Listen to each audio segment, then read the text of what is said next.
O tamanho Eu dele. trouxe aí pra você que tem muito assunto polêmico Não é aí. feia não, cara. Não é feia. Rapaz. De médico, já viu de médico? De médico. Pois é, meu amigo, o negócio é terrível. É, cara. Conquistei a esposa, mas não foi com a letra, não. Com certeza não foi com a letra, né? Colocar eu te amo, ela fala, o que que tá escrito aqui? É. Exatamente. Que legal, cara. E o ceticismo da fé fala sobre o quê? Esse é um livro que eu escrevi... Porque, a princípio, ceticismo e fé são coisas paradoxais, né? Exatamente. Esse título, até, na verdade, ele surgiu... que eu tive algumas entrevistas no programa do Jô. Eu vi. E a terceira entrevista que eu tive lá, foram 3 entrevistas. Na terceira, eu lembro que eu falei com ele que a fé era racional. Aí ele falou, essa foi a maior antifrase que eu já ouvi aqui no programa. Total, né? E eu falei com ele, olha, é porque se a fé não for racional, não é fé, é fideísmo, ou crendice. Ou seja, o Machado de Assis falava de um personagem de Rubião, Quincas Borba tinha o Rubião, que era um personagem que ele dizia o seguinte, Rubião era mais crédulo do que crente. Então, às vezes, é uma diferença do que crente. Qual é a diferença? O crente, apesar do jargão popular pensar diferente, o crente é aquele que acredita porque ele tem evidências para crer daquele jeito. O crédulo é um ingênuo, é aquele que tem a fé por amor da fé. Ele acredita em qualquer coisa. Qualquer coisa. Você tá entendendo? Tá. Então eu aproveitei esse lance, e é um livro que eu já estava escrevendo. Esse livro é mais na área filosófica. Eu trato de questões, por exemplo, ali, se Deus existe e é todo amor e todo poderoso, por que que criança morre de leucemia? Tem guerra. Exatamente. Pandemia. Então falo de muita coisa. Será que dá para acreditar em Deus e na Bíblia? É uma linguagem assim que eu falo bem da filosofia, que é uma das minhas áreas também. Falo um pouco da pós-modernidade. Numa linguagem mais descontraída, tem um capítulo que eu falo decifrando Homer Simpson, que eu faço uma análise sociológica do cidadão de hoje. E o título, O Ceticismo da Fé, criou esse paradoxo justamente para mostrar que às vezes é preciso duvidar para crer. Porque se você for olhar bem, vamos pegar o ateu clássico, ou o cientista clássico. Eu estava vendo esses dias aí o depoimento daquele Carlo, fugiu o sobrenome dele agora, que está sendo considerado o novo físico aí para substituir Stephen Hawking, né? Ravaleri, daqui a pouco eu lembro o sobrenome dele. Ele mesmo fala, eu sou ateu, sou descrente e tudo mais, mas eu acredito num monte de coisa que eu não vejo. Olha. E os físicos são assim. Por exemplo, quem já viu a matéria negra? A matéria escura? A matéria escura, energia escura, Não tem nem como provar isso. Multiversos, que muitos físicos falam de multiverso, universos paralelos. Tudo é cálculo, tudo é teoria. Tudo é cálculo. Não tem nada. É verdade. E eles continuam falando firmemente sobre isso. E é interessante que eles até acreditam no que eles não veem. Porque ele foi ao universo, não vê Deus lá, então ele crê que Deus não existe. E é um paradoxo, mas é uma realidade. Até que alguém prove alguma coisa para ele. Para ele, então ele crê no que ele não viu. Como não tem Deus lá, eu tenho certeza que ele não existe. Você tá entendendo? Mas eu acho que na cabeça dele, por exemplo, o cálculo matemático meio que prova que existe essas coisas. Não seria isso? Não há. Na verdade, você tem alguns indícios, mas são os mesmos indícios que um cosmógrafo teísta, que acredita em Deus, vai usar para falar assim, olha, o universo demonstra planejamento. Logo, deduz-se que é um criador. Seria mais ou menos assim, explicando em linguagem simples, aí eu até falo por que eu coloquei esse título. Vamos supor que eu chego aqui no seu estúdio, que aliás, muito legal. Eu já tirei foto aqui, cara, psicodélico demais. Tem muito bacana, coisa, cada muita cantinho. Não, esse chimpanzé aí, se sumir... É você que levou. Eu tô sabendo. Ele tá descolando aqui, ó. Suponhamos que tivesse aqui, entre o seu acervo aqui, no chão aqui, uma latinha com comida de cachorro. Eu não vi o cachorro, mas eu posso deduzir, senhora, o Vilela tem algum pet de casa aqui, algum cachorro. Eu falo, mas você viu o cachorro? Não, mas eu tenho indícios que tem um cachorro aqui. Entendi. O ateu, se fizer uma comparação, ele raciocinaria assim, não, eu não vi cachorro nenhum. Tá, mas e a ração?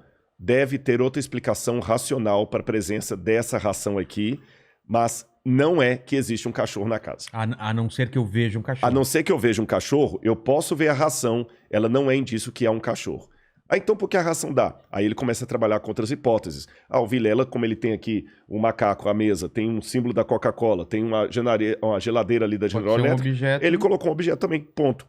Mas ele não trabalha com a hipótese de existir um cachorro. Entendi. Então ele não vê no universo a digital de Deus, mesmo sendo planejado, falando Deus não existe. Tá aí, como é que tudo é planejado? Não sei, um dia saberemos.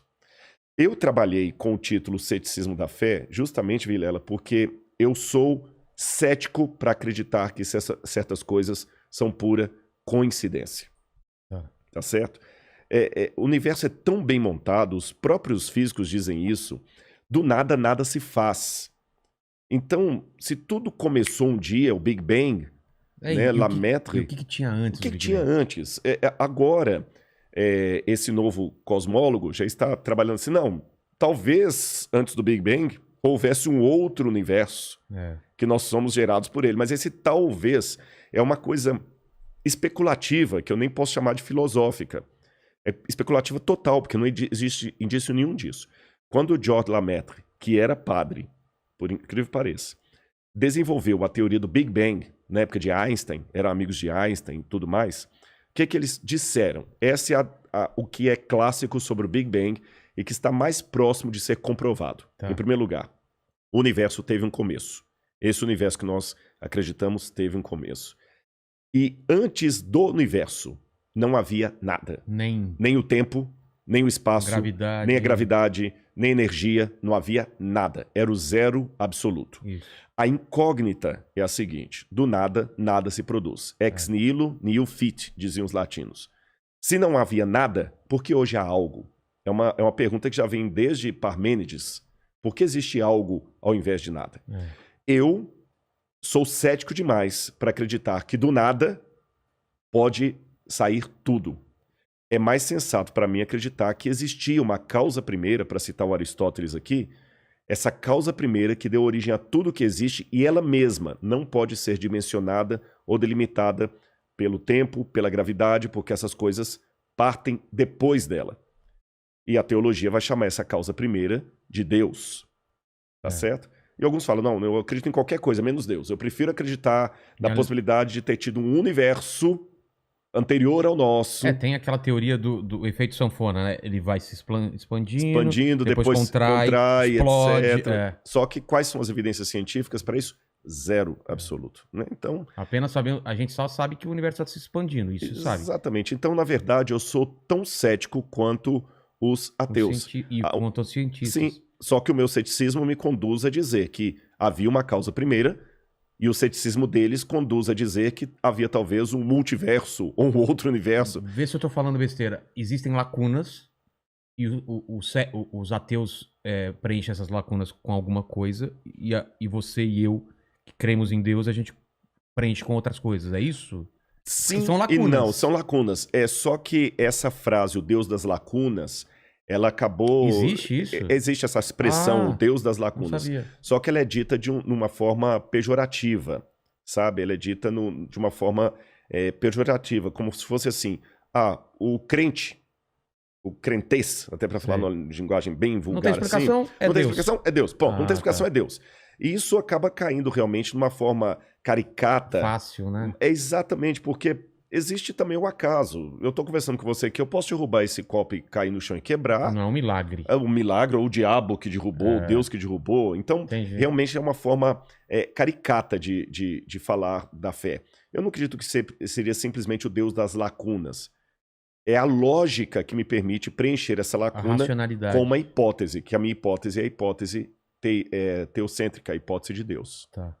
Isso serve também não só para a criação do universo, quanto para a criação da vida também. Com certeza. Se o universo... Mas Darwin e a teoria a evolução de Darwin, ela briga com a evolução das espécies, com a teologia? Crença, Bom, aqui nós temos 3 tipos de abordagens para falar de Charles Darwin. Você fala também sobre isso aqui? Falo, menciono também. Uma abordagem é a abordagem daqueles cientistas que falam o seguinte: a teoria da evolução das espécies sepultou Deus. Eu não preciso de Deus para justificar a vida, porque a evolução explica tudo. Existe um outro grupo criacionista que fala assim, não, a teoria da evolução das espécies não explica a origem da vida, nem nada. Ela explica alguns mecanismos, mas não todos. E existe um grupo intermediário que diz, não, eu acredito na evolução das espécies e acredito em Deus. Deus usou a evolução para trazer tudo à existência. Com essas 3 colocações em voga, eu particularmente sou da terceira, eu sou criacionista. Eu digo o seguinte, a teoria da evolução das espécies de Darwin, ela teve realmente um salto explicativo muito bom para várias coisas. Várias coisas.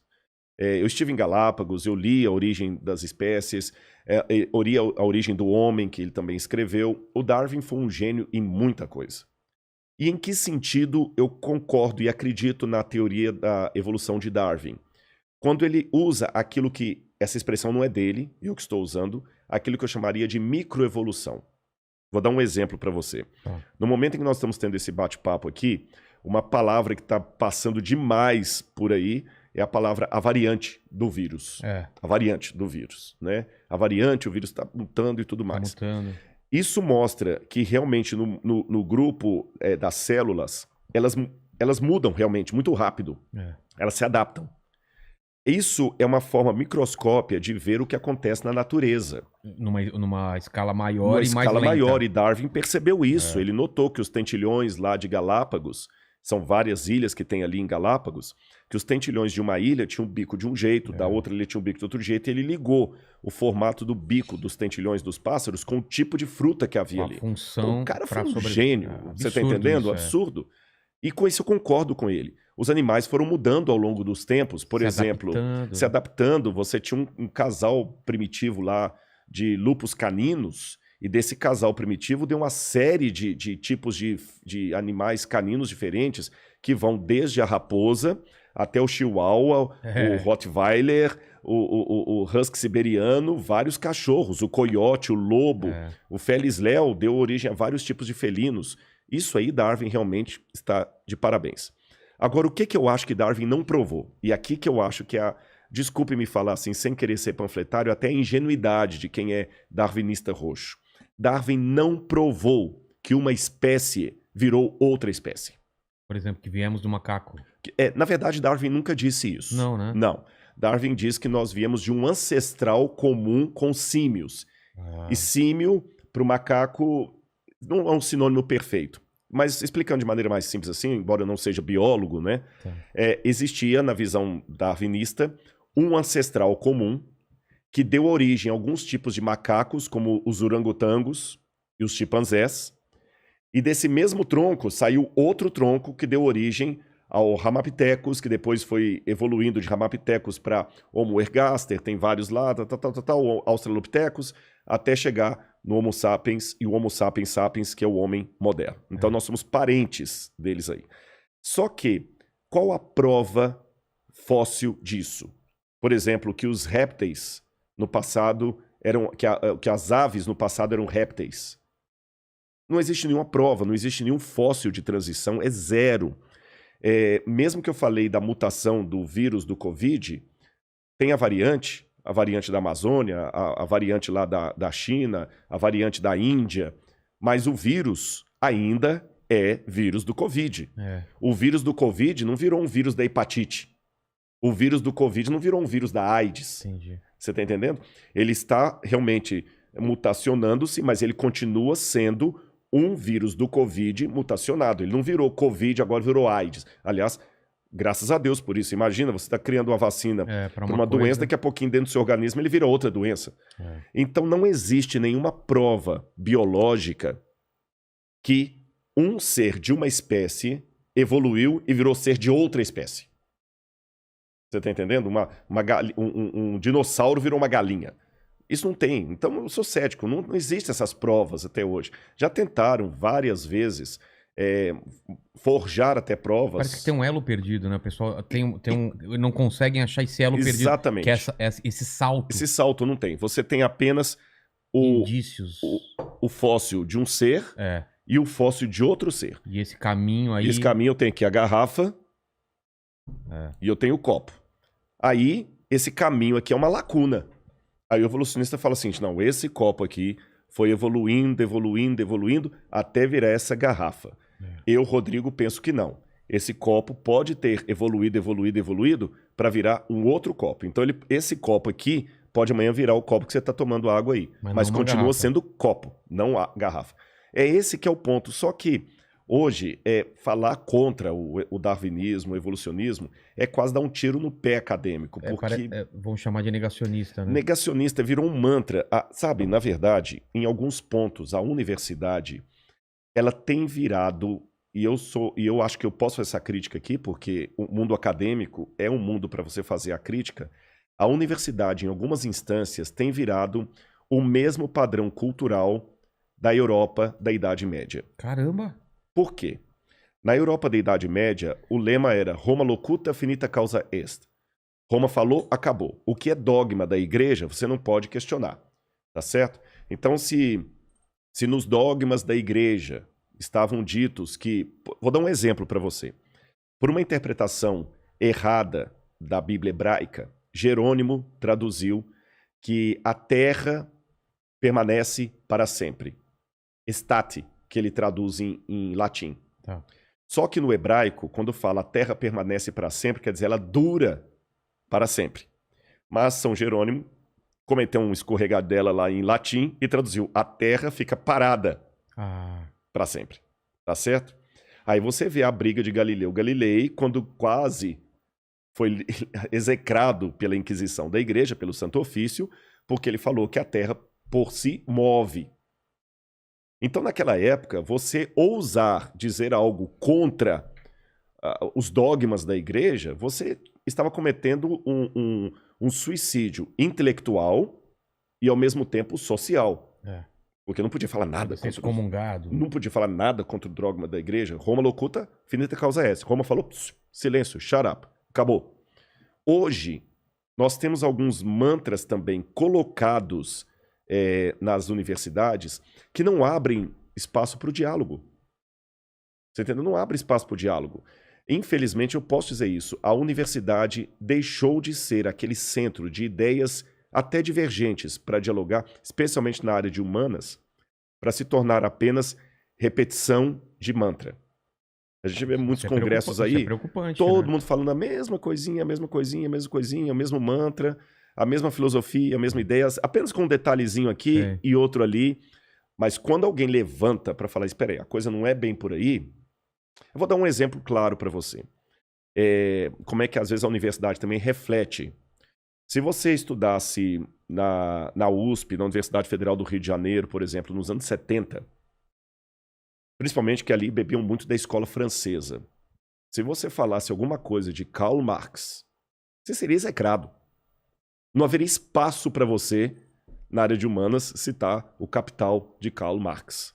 Nunca. Nunca. Você está entendendo? Não tem nem vez para você. O comunismo era uma coisa completamente abjeta. Hoje, em muitas unidades de humanas, se você ousar questionar a figura de Karl Marx, é o contrário. Você vai ser execrado quase como Galileu Galilei foi na época do Santo Ofício. Cara. Ouse, numa faculdade de sociologia de muitas instituições públicas, falar que você discorda de Karl Marx. Você entendeu? Você tá perdido ou Gramsci. Ou fale contra Gramsci. O pessoal vai te execrar. Então,